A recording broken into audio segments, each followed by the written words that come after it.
Frères et sœurs, shalom. Nous voici au 33e dimanche du temps ordinaire année liturgique C.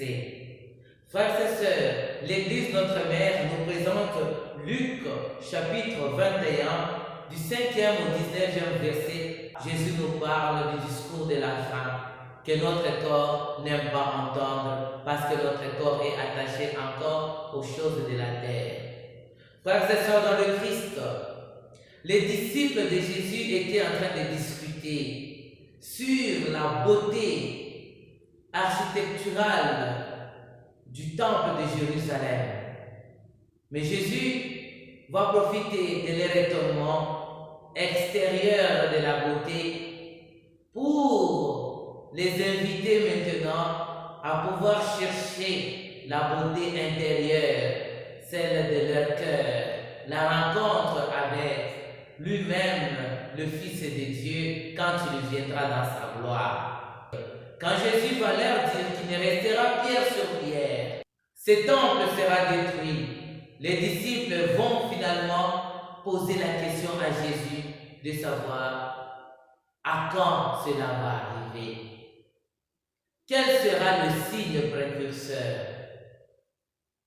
Face à cette belle demande, tout à fait normale, Jésus ne va pas donner les signes précurseurs, mais il va donner directement la consigne pour dire méfiez-vous des faux prophètes, méfiez-vous de ceux qui vont venir vous dire que ce temps est arrivé.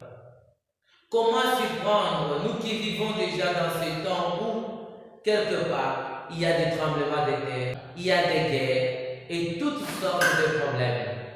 Frères et sœurs dans le Christ, comment s'y prendre? Prenons garde de ne pas nous laisser égarer. Qu'est-ce que cela signifie, mes frères et mes sœurs? Demeurer disciples du Christ, être en intimité avec lui, l'aimer davantage. Celui qui aime Jésus ne peut pas avoir peur de la fin, car Jésus a déjà écrasé cette fin apocalyptique sur la croix. Nous avons encore en nous des doutes pour suivre le Christ. Et lorsque nous sentons en nous la peur des démons, la peur même des rêves terrifiants, cela montre que notre amour envers Jésus n'est pas grand. Un chrétien ne peut pas vivre dans la peur de ce que le monde peut lui apporter comme surprise désagréable. Tout concourt à son bien, dans le sens que Jésus a déjà tout dit et Jésus a déjà tout vaincu.